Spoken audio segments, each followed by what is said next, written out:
नमस्कार दोस्तों, मैं अश्विनी गौतम कॉन्सेप्ट पर आपका स्वागत करता हूं।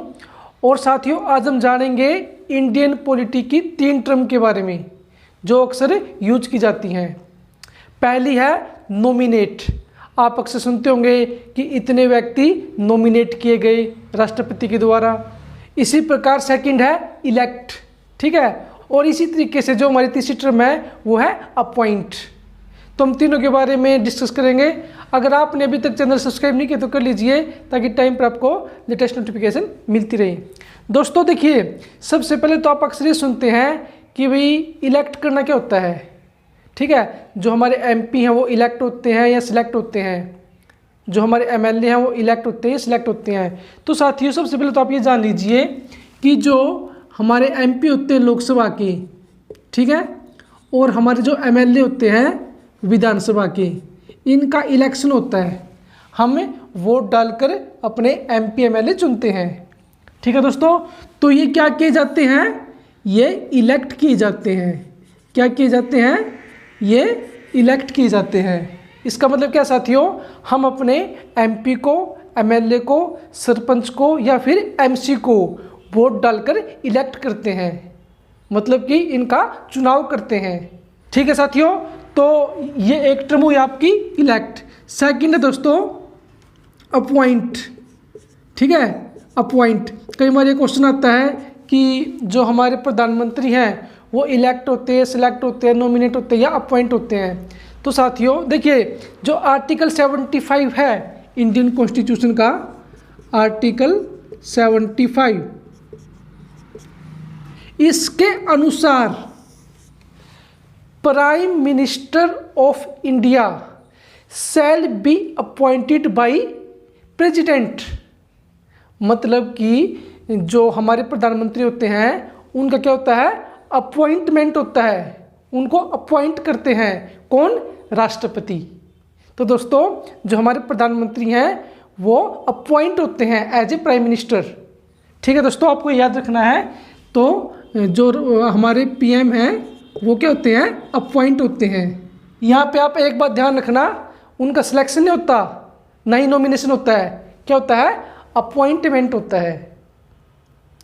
प्रधानमंत्री को राष्ट्रपति अपॉइंट करते हैं, ठीक है। इसका मतलब ये भी नहीं है कि वो किसी को भी कर देंगे, नहीं। देखिए दोस्तों, मान लीजिए कोई भी पार्टी है जिसको सबसे ज़्यादा सीट मिली, अगर पूर्ण बहुमत है तो बात ही क्या है।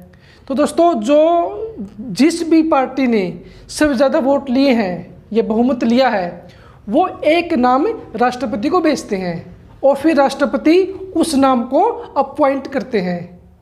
आपको एक बात और ध्यान में रखनी है, जैसे प्रधानमंत्री अपॉइंट किए जाते हैं राष्ट्रपति के द्वारा, इसी प्रकार और बाकी के जितने भी मंत्री हैं, ठीक है, वो कैबिनेट मिनिस्टर हो या फिर स्टेट मिनिस्टर हो, इंडिपेंडेंट हो, वो भी अपॉइंट होते हैं राष्ट्रपति के द्वारा अकॉर्डिंग टू आर्टिकल 75। मतलब कि दोस्तों प्रधानमंत्री भी अपॉइंट होते हैं और बाकी के मंत्री भी अपॉइंट होते हैं, और इनकी अपॉइंटमेंट कौन करता है, राष्ट्रपति। आप समझ गए होंगे यहाँ तक। अब तीसरी टर्म में साथियों नॉमिनेट। नॉमिनेट या आप कह सकते हैं कि नॉमिनेशन से ही नॉमिनेट बना है।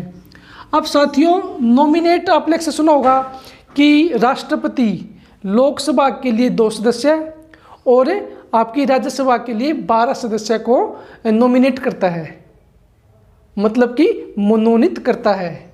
आप इसको हिंदी में क्या कहेंगे, मनोनीत करना, ठीक है। लोकसभा के लिए राष्ट्रपति 2 सदस्य मनोनीत करता है, ये नॉमिनेट करता है, और राज्यसभा के लिए 12 सदस्य मनोनीत किए जाते हैं। तो दोस्तों आपको ये भी याद रखना है कि लोकसभा के लिए 2 और राज्यसभा के लिए 12 सदस्य मनोनीत किए जाते हैं। अब दोस्तों इसका मतलब ये भी नहीं है कि राष्ट्रपति किसी को भी नॉमिनेट कर देगा।